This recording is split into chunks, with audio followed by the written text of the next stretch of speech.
Hi, everybody. This is Kathy L. Murphy, the Pulpwood Queen, and I'm here tonight with Jess Montgomery. She is our Pulpwood Queen author for tonight's Pulpwood Queen Academy, and I am so excited to have her on board because the wonderful thing about Jess is that she is more than once we picked her books for the Pulpwood Queen Book Club, and she's going to be talking about she has a series of books, and we have already read The Widows, which was last year or the year before, and now we have just read The Hollows, but she's got more to tell us about the series coming up. But I just want to introduce Jess, and I want her to begin by telling us about her book. So I'll let you take it away. Welcome. Oh, well, thank you. Thank you so much for having me. Yes, so my books are part of the Kinship Historical Mystery series. And the series is inspired by the true first female sheriff in Ohio in 1925. A woman named Maud Collins became sheriff in the Appalachian area of Ohio when her husband was sadly killed in the line of duty. And when I discovered this historical figure, I was immediately riveted because I honestly would never think to set a female sheriff in 1925 Appalachia. But of course, my writer's mind started wondering, well, what if her, in real life, there was no mystery about what happened to her husband. But I thought, what if there were? What if the lady, the sheriff's wife who became sheriff to fill in his term, wanted to know what happened to him if he was murdered. And so that's initially how the story lines started, a very simple premise. But they're called the Kinship Mystery Series because the county seat of the county I've made up in Ohio is called Kinship. But it's not just a place name. It really, the series is about kinship. It's about community, whether that's our family or our town, our county, the world, and how the community and the individual need each other. We need the community as individuals, but the community needs individual people, who are unique and different and, for their own unique talents. And sometimes that works beautifully, but sometimes community and individuality butt heads and come into conflict. So I wanted to explore all the ways in which community plays out and individuality as kind of a relationship between the two concepts, both for good and sometimes for not so good. Hello, Stephanie. Hello. And in The Widows, it follows along with coal mining is certainly part of the community, unionization, women's rights, all are part of the theme and the topics we explore in The Widows. And in The Hollows, Lily Ross, who's the sheriff, decides she wants to run for sheriff in her own right, not just filling out the term like she did in The Widows.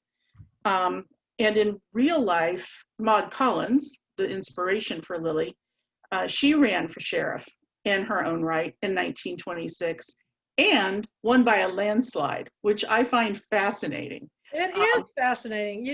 Truth is always more fantabulous than fiction. So how cool is this? Yeah. Yeah, exactly. So in The Hollows, Lily is still, she's feeling hollowed out because she's still mourning her husband. And she investigates a murder that involves an elderly woman who nobody in the community knows who this elderly woman is. She doesn't have any identification. And Lily becomes very determined that she will find out what happened to this woman. She's not going to just shrug her shoulders and say, she's not from here, so whatever. She's going to find this out. And in pursuing this mystery, she learns a lot about her community that's both really positive, but also some really hard facts about her community from its history. Her community is kind of haunted, just like she is, by its past. Well, I don't think there's any town in America that doesn't have a haunted history in their past. Right. I remember when we took the Pulpwood Queens to Nacogdoches, everybody goes, really? You know, that town was, you know, had a big Ku Klux Klan. I'm like, oh my gosh, you know, I had no idea. You know, we all have those histories, but hopefully we learn from them. What I love about your books is you're talking about community, you're talking about empowering women, and that's exactly the type of books the Pulpwood Queens are all about, because we're a community of readers.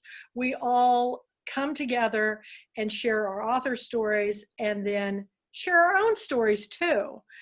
But I do feel like, you know, if you take a nonfiction book and read it, people go, you made that up, right? They always think you made it up. That can't be true. But if you write a fiction, you know, book, they know that's true, because you know, it's always the opposite of what you think. But I've always felt that real life stories, you can't make this stuff up. Yeah. So, and what I want you to also talk about is, you know, I was talking about, for those of you that will be listening, and we'll be airing this later on the Kathy L. Murphy YouTube channel, but for those of you listening, I'd be curious to know, and we'll have some time at the end, that if you're one of these people like me, when I read a book, you know, I was telling Jess earlier that I read all the blurbs, I read the back cover copy, I read who the book was dedicated to, I read, you know, the acknowledgments, because I want to know who helped this author. And oftentimes I get a big surprise, because sometimes I see the Pulpwood Queen name mentioned in that. But what type of reader are you, Jess? Do you do that, or you just dive in? I had one author tell me she reads the book from the last chapter first. Oh, I don't do that. No, no. I No. want to be surprised. I want that journey. I want to take that journey that the writer has crafted, hopefully to make me keep turning pages. But yeah, I read like the copyright page. I read definitely the author notes, and my books have a lot of detailed author notes about what is true, that I've pulled from fact and history, and because Well, you've had to have done a lot of research for oh that. yes, I have. So what's your best sources that you go to, library, or you go Oh yeah, I lean heavily on libraries. I lean heavily on nonfiction books, well vetted nonfiction books. So for example, well, for a book that's coming out later, I read, oh, now I'm going to space on the, okay, it's later at night for you than us, so I yes, understand. It's been it's a Karen long Abbott's day. book. Karen Abbott, who, Oh yeah, Karen. yeah, The Ghosts of Eden Park. That was a Oh great book.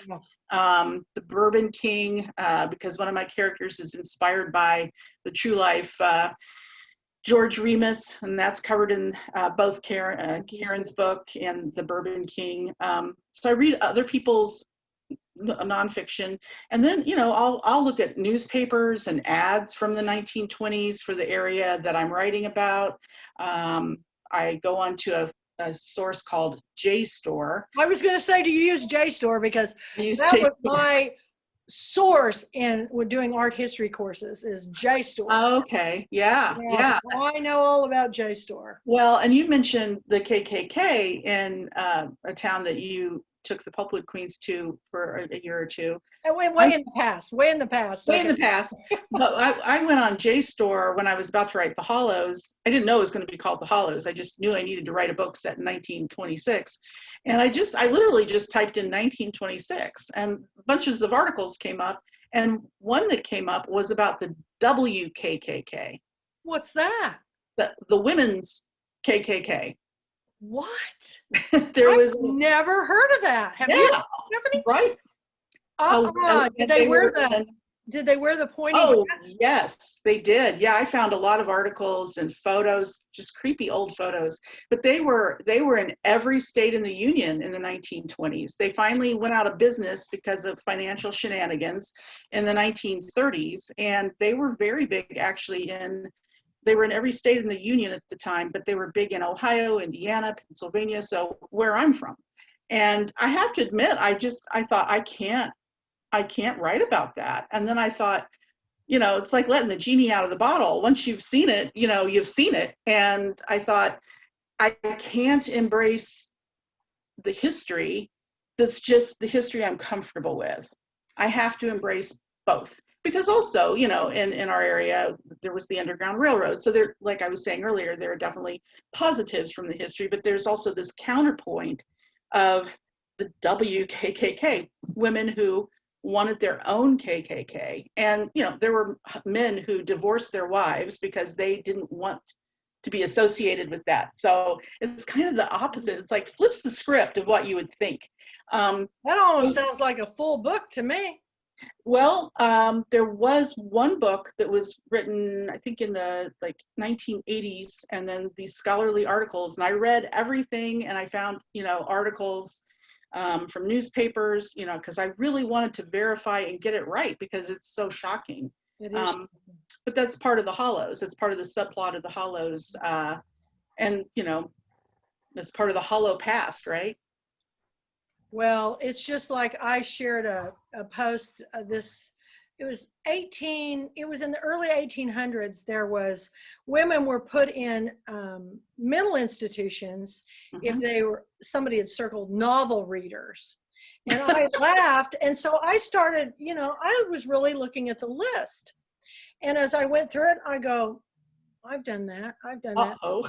There were like 25 things on there that qualified me for being in a mental institution. It's a good thing I was born in this time frame, because it could have been bad news for me back then.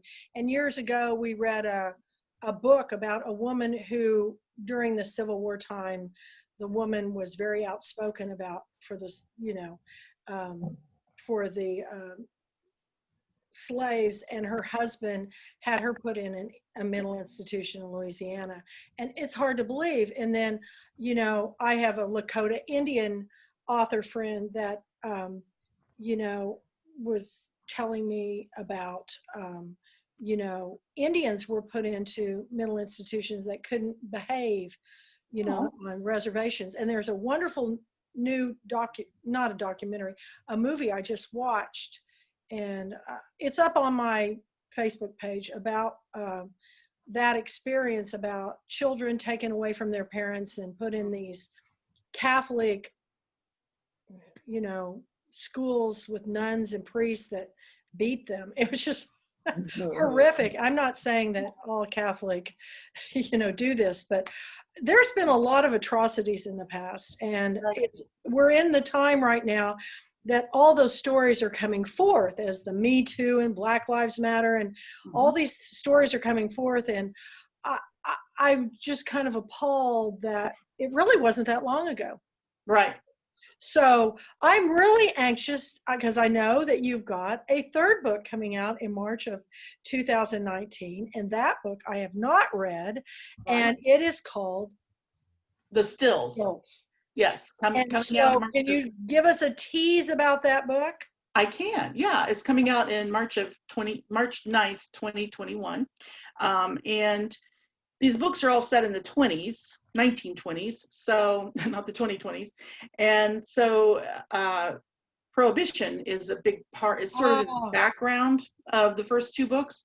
So with The Stills, I decided to bring that to the foreground, because it turns out 1927 is a very interesting year in the history of Prohibition. So Lily gets to deal with bootleggers, and I have a cameo appearance by the female Assistant Attorney General, True Life, comes to town. A fascinating woman. I hope somebody out there needs to write, not me, but somebody needs to write a nonfiction book about her. Mabel Walker Willebrandt was the highest. Wasn't she in Karen Abbott's book? She probably was, yeah. Yeah, she was. And she said the same thing, because she was quite a character. She ended up having a relationship with a bootlegger. I think that's what happened. She ended up, she was very much about the rule of law, whether she agreed with the rule of law or not. So while she was Assistant Attorney General, she enforced Prohibition fiercely. She was fierce about this. And I don't know, but I'm guessing she thought that if she were faithful about this, that she would end up becoming Attorney General, which of course wasn't going to happen. And when she realized this, she left and went to Hollywood and defended people who, from the other side, who got caught for, violating prohibition. So quite the character. So she makes a little cameo appearance because it's possible that she would have been in that part of Ohio at the time that I have to go back and look at Karen's book because I'm pretty sure. Yeah. Well, go ahead. Go ahead. Yeah. So it's about prohibition and Lily dealing with all of that, and but it's also about those sort of still moments. So I like to play on words. So it's about the still moments where we take a little time to center ourselves and reconnect with who and what we are. So there are a lot of moments like that, and it's kind of nice because it's set in the sort of the dead of winter. It starts at Thanksgiving and it ends right before Christmas. So it's not quite the dead. Like the perfect COVID read, actually. Yeah, it's the perfect COVID read, but let's hope by March 2021. Yeah, fingers crossed. My editor actually challenged me. She said, you've set a book in the spring and you've set a book in the fall. And I thought, please say summer, please say summer. And she said, oh, maybe try winter. I thought, oh, winter in Appalachia, that's going to be tough. But I thought, you know what? She wasn't telling me I had to. She just suggested it. And I thought, challenge accepted. This could be interesting. So it was really interesting to try to figure out, how people move around. And then of course, I decided the weather had to be a character. So the weather keeps getting worse and worse as the story progresses. And so it's a lot of fun. That's great. So, and talking earlier, you told me that you're with Minotaur, right? And yes, you've got a 4-book deal. I hope everybody's listening to this, a 4-book deal. That is unheard of.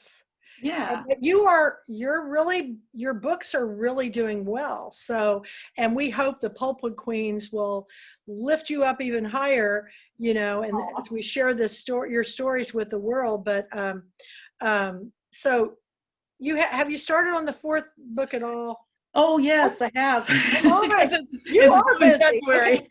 It's due soon. So, yeah. Wow. So I actually ended up with two book deals. So The Widows and the Hollows did well enough that they offered me another contract for books 3 and 4, and Pulpwood Queens was definitely part of that. So the success with the sales. So thank you for that. Well, thank you, because these are the kind of stories, the one thing I've noticed as a trend during COVID is people like to binge read and binge watch. So if you've got a series of books coming out, it's just almost a given. You're going to, if they like that first one, you're going to get a following.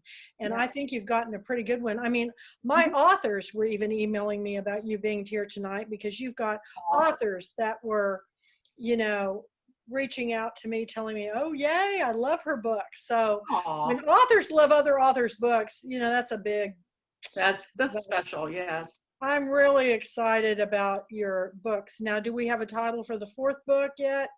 It's called Book 4. All right.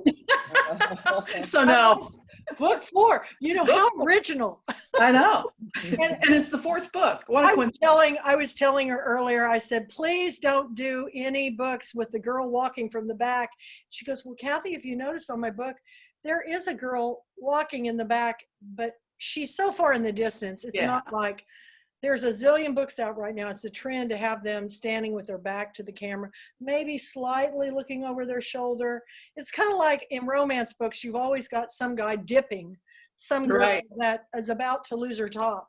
And well, I think so I have to show off the cover because it's so pretty. The Hollows, for example. It is beautiful. Your books are, I wish they did posters because that one I would hang in my house. It's so, because I live in a hollow. Or a holler. I live down in this used to be bottomlands of East Texas in the forest.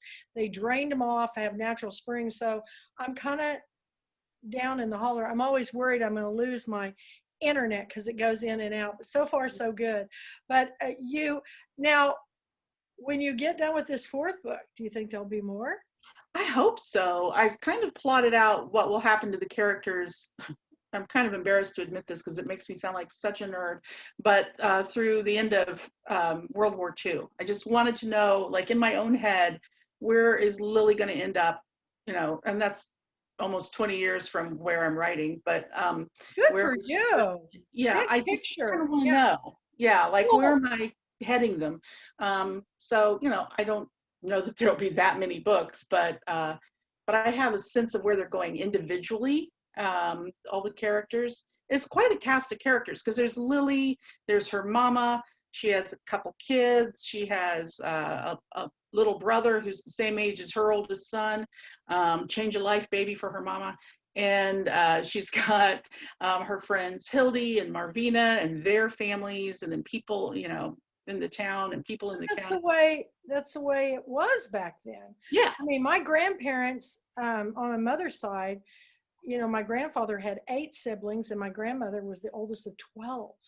yeah, I still just get awed about that. And they were having new generations every 14, 15 years. right. Girls would get married and get pregnant right away and have another child. And so, you know, my generations were repeating itself until it got to me. And then, no, You're I'm like, going to enough. wait till my 30s, you know. So I stopped that pattern. But anyway, it's fascinating. I'm kind of at that place in my life where I'm really getting into history, you know, the history of our country and the history of the world, because I think people for so long have just kind of forgotten what Yeah, has happened in the past. Evidently, because nobody ever remembers all the other pandemics that we've had through right. the century. And even when I was in junior high, we had an Asian flu epidemic where our school shut down when I was in junior high for, I don't know, a week or so. And I'm thinking nobody was in school and half the teachers were sick. But we've forgotten that, you know. And of course, if you talk to anybody that was of these disenfranchised cultures like the Native American Indians, the African Americans who have been hit so hard with COVID, that's not even getting in the news. And I have friends in both of those, you know, cultures that have just told me horrific stories about what's happening on the reservations and what's happening in the community. I mean, I I just think the history in the past was always reported by the victor or the political person in the highest political power.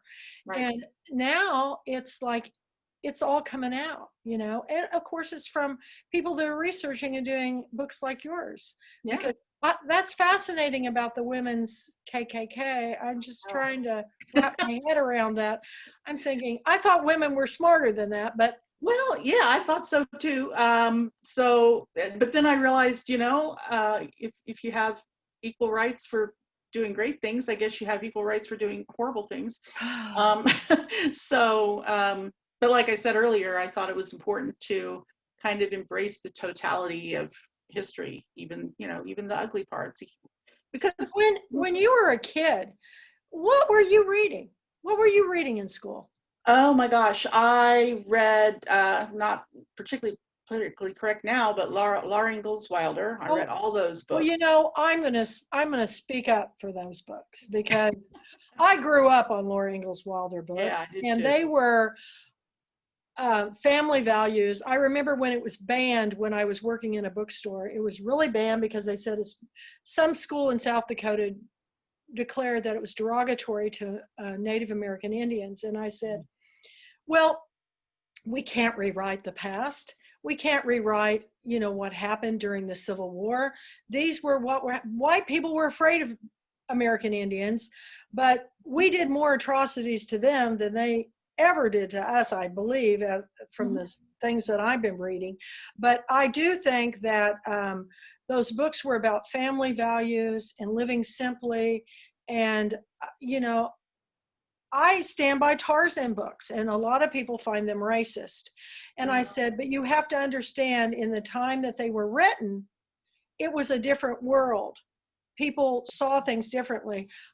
I didn't really like it so much that he was always picking on the native, the natives, because they were attacking, you know, Simba or whatever. What I liked about Tarzan was he could swing through the trees. He lived in the trees, and he hung out with the animals. That's what I picked up when I was a kid. And so I tried to swing through the trees and had all my animals being cheetah and all this stuff. But I still love the Tarzan books.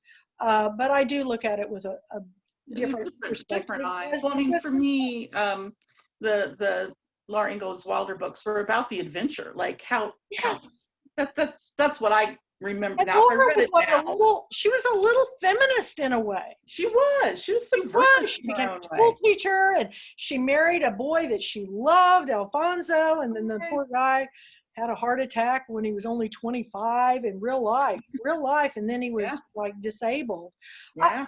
I just found her as one of, like Joe from Little Women. She was like that. I love those. Yeah. Those are the characters, or Scout from To Kill a Mockingbird. Those were the characters that I related to. People that were strong and that were brave and fearless. And that's kind of what you're doing with these women as, you know, being sheriffs. I mean, how scary would that be? I mean, you've got to be pretty confident to be a woman sheriff, you know. Oh, yeah, you would have to be at any time, and definitely in the 20s.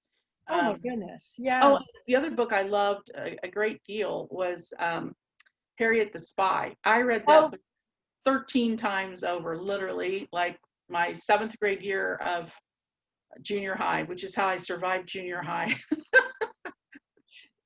Did anybody ever really, have you ever heard anybody in your life say junior high was the best time of my life? No, I have never heard anybody. But everybody thinks that their experience in junior high was the worst in the world. We're the only one. Everybody else is the having a only good time. one that got bullied and picked on. It's just a horrific time. It's flies in the hallways of the school. It's just a terrible time. But what were your favorite subjects when you were in school? Was it history? Actually, no. Yeah. I loved English. I loved music. I really, you know, I will say I loved math until I was sort of told that, you know, girls don't do math. And I listened when I shouldn't have listened. I don't know that my life would be any different had I not listened, but I look back and I'm sort of like annoyed with my younger, like 15-year-old self going, you were really, really good at math. You could have done math and English. But unfortunately, the way history was taught, at least where I went, and I loved my school teachers. I had a chaotic childhood, and my school teachers kind of saved me. But I will say, for a history class, it was very dry. And I was always wondering I love my history teachers, but oh my God, they were. Yeah, it was all war-based and which guns were being used. And I was always like, but how did they cook eggs? Or, you know, how did they do laundry? I want to know like the day-to-day life of people in history. And they didn't teach that. But which is probably why I loved reading like Little House on the Prairie, because they were making the lye soap and they were doing I was learning about history through these books. We've got our wonderful Janet Oakley to teach us all that, because she does demos for all those historical CCC camps and stuff, and I enjoy her history books too. But well, so did you go to college, and what was your major? Was it English? It was. I went to the local state school, Wright State University, go Raiders, and majored in English. And then I went on after that to Bowling Green State University in Ohio, and got a degree in technical writing because I wanted a job.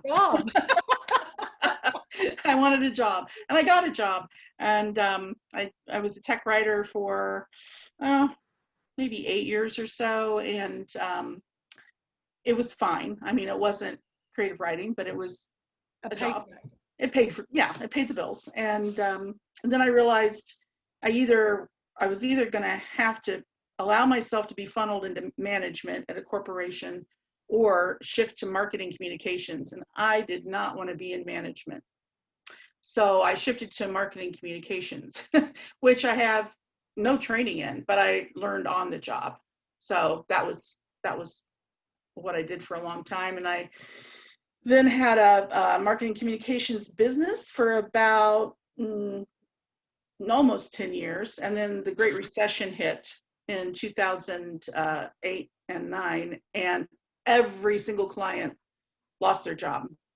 So therefore, I lost my company. I had one client who kept her job, but she wasn't hiring out work. She was, like taking it all on herself. So at that point, I had been to a workshop called Antioch Writers Workshop several times, and local, but drew from across the country and sometimes even international students. And in the middle of this recession, one of the board members said, "Well, we're looking for a new director. Would you consider applying?" And I said, I have no training in running a nonprofit, but thank you. And then I thought, well, you don't have any clients either, so. Necessity drives us to our jobs. Yeah. So I interviewed for the job and I got it, and I was the director for about 10 years. I seem to do things in 10-year increments. Okay. And it never occurred to me until like 2 years in. I think I was so busy like trying to figure out what innovative thing we could do to keep the workshop going. It's like you took on running a creative writing nonprofit in the worst economic downturn since the Great Depression. What were you thinking? But I did that for about 10 years, and I've been a freelance writer. I still write a column for the Dayton Daily about local literary events, and I just signed on for a gig with Writer's Digest where I'll be writing a regular column for them starting next year. So that's great, because in this time, if anybody's got, all my authors are crying to me, help, my book is having a hard time getting seen. And I go, thank God for, Zoom and FaceTime and all these wonderful new technology tools that it can help us still keep discussing books. I'll tell you, a lot of people have said, this COVID time has just been awful, but in a lot of ways for me, it's been really great because I've gotten to know my authors better because I'm interviewing them more. I've got to know my book club members better because we're talking more. We've had more online conversations. I have 34 videos up on my Kathy L. Murphy since this COVID, and I just started this in August, and I'm thinking, man, I've gone into the film business. I'm doing all these interviews, but this is what I love. It's our passion, and your passion is obviously telling stories, sharing stories, Sure. And that technical writing really probably has helped you on your research. So yeah, yes, and being organized, sort of. Well, organized. Can you come over to my house, because I could use a little organizational skills. I'm a creative person, and my house is neat and tidy, but you should see my studio right now. But anyway, I am very excited about your books. We're going to be doing a Zoom-a-thon for Girlfriend Weekend this year, and we've got you all on board. We're going to have you on board, Jess, and because we want to know more about this new book coming out. And Stephanie will be on board because she has got her brand new book out. It will be one of the books up for Book of the Year. So and Mary Beth, hi, we welcome you. I know you're there, but we have really grown as a book club since we started the Pulpwood Queen online book club, and we meet every Thursday night. But I'm going to tell you that starting in January, I'm going to move it back to Tuesdays because I'm missing 2 of my friends are doing their authors the same night, and I decided I want to go back to Tuesday nights to meeting because I think that would be better. So we can spread it out throughout the week. And then Saturday night, I do the Pulpwood Queen Film Club. So hopefully, maybe I keep telling everybody that, hey, more Pulpwood Queen books are selling to television series and to films. Yours would be a great series. Wouldn't it though? That would be amazing. And it would be a good movie, you Yeah. know, in the sense of, you know, kind of like a Appalachian, maybe not as quite as violent as Longmire, but you know, something I'm thinking in the veins of, remember Cold Mountain when that film came out? Yeah. How visual it was. Right. I could see a very atmospheric visual, you know, backdrop for all of your stories. But I see books as films in my head, always have. Yeah. And so hopefully no options yet, right? Not yet. I will let you know. Well, For sure. you know, I know that everybody's looking for content right now, because as soon as we come out of this, everybody's, you know, I've seen everything on Netflix. I don't know about you guys, but I've binge watched. I heard about a new series called Velvet from Pulpwood Queen author Leslie Zimberg. I've got to check out. I've never heard of it. But I'm watching all the foreign films now. I've been lost in Bollywood for some time, and there's a lot of them, and I love them all. The Indian storytellers and screenwriters, they surprise me every time, because you start out all happy and people are singing and dancing, and they do it with such abandon. I mean, the guys are not embarrassed at all, and trying to get a guy out on a dance floor these days is like pulling teeth, you know. They don't want to do it, but in India, the men love to dance, so I think that's awesome. But they always shock me with their story endings. So, where do you see for the future of where you may be going? You may do this whole series. You know, wouldn't it be great if someday somebody said, you know, when I was a little girl, the books that got me into reading was the series by Jess Montgomery. That would be nice, yes. Wouldn't that be nice? Have there been any like school visits that you've done? I did, yeah. I last year visited a technical school of kids who sort of do training for plumbing or emergency technicians, or, you know, those kinds of. Absolutely. So it's a sort of a magnet school for that. And one of the English teachers there always has a book that is the senior read. And so The Widows was a senior read.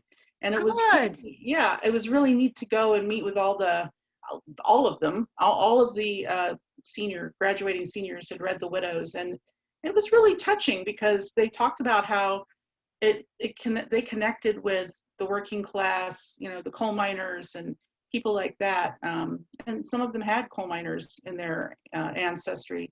So, yeah.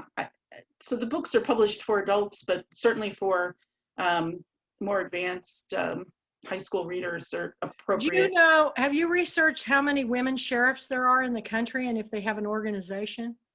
I don't know if they have their own organization. Yeah, they do. If they had a women's KKK, I bet they have a women's law enforcement. I bet they do. Don't you think so, Stephanie? Mary Beth, I think they probably do. You'd be a perfect speaker. I would be a perfect at their speaker. Convention. You need to check that out. I need to check that out. I do know that the second female sheriff in Ohio was in 1976.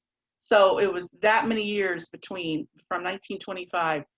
Not again until 1976. So isn't that interesting? It's really interesting.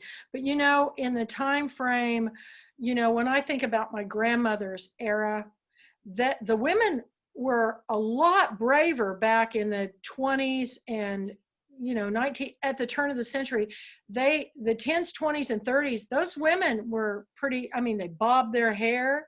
They were, you know, flappers. They were party girls. And then somewhere along the line, we got real staid for a while. Yeah. And we became the 1950s pumps and pearls. And then, I don't know, I'm a 70s girl. So yeah. I'm always out there with the daisies and around my head and trying to world peace, baby, you know. There you go. Yeah. So, well, I am thrilled to have you on the show.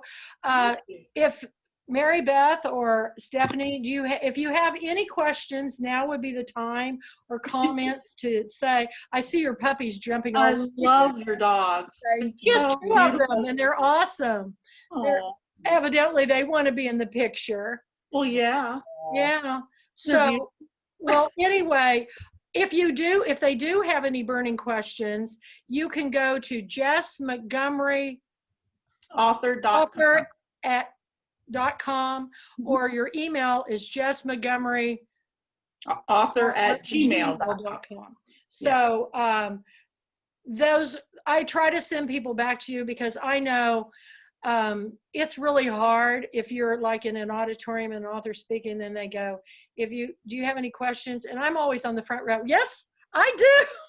Because I love authors and books so much, but the majority of my pulpit queens are very much introverted, and they'd rather ask you privately.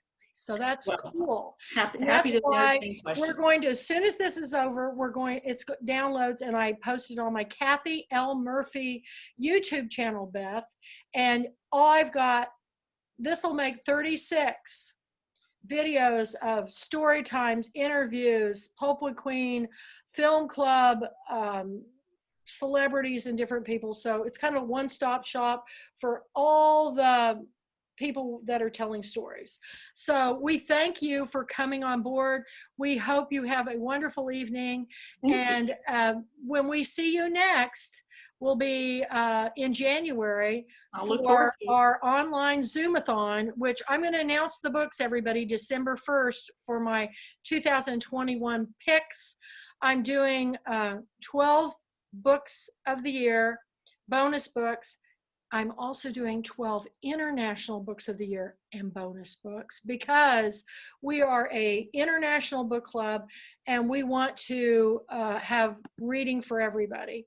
So, and we have international book clubs and book club members, and I just thank you so much. Any parting words for all of the Pulpwood Queen kingdom or queendom out there? Well, first of all, thank you for reading my books. And thank you for, I was so delighted that The Widows was the book of the year. Absolutely. Oh my gosh, how could I not figure that, mention that? And that is a big deal, because I was thrilled. So thank you for that.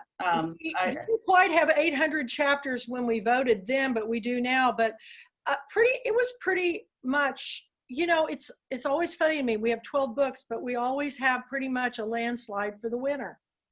So congratulations, you and Jonathan Hote.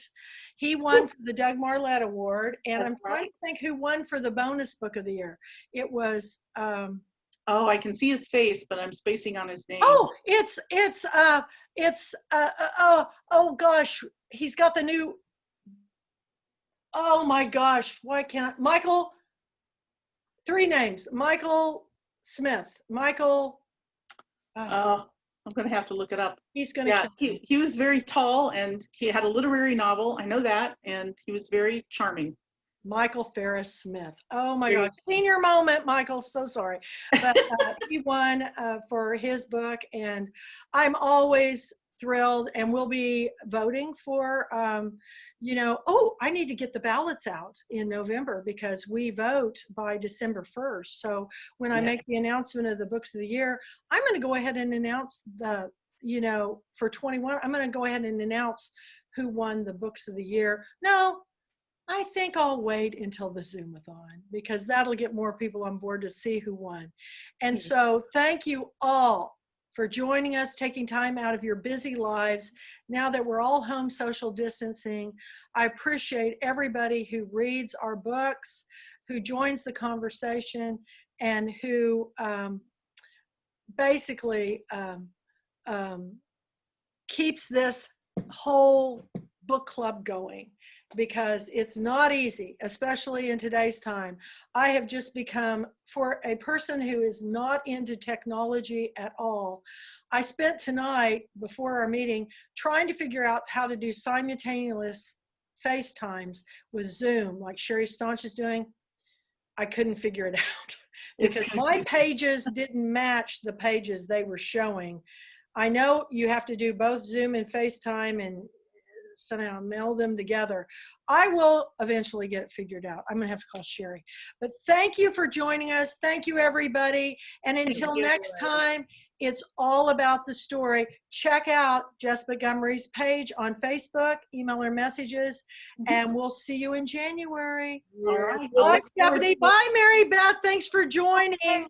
Bye-bye. Looking forward to seeing you, Jess. Nice to see you.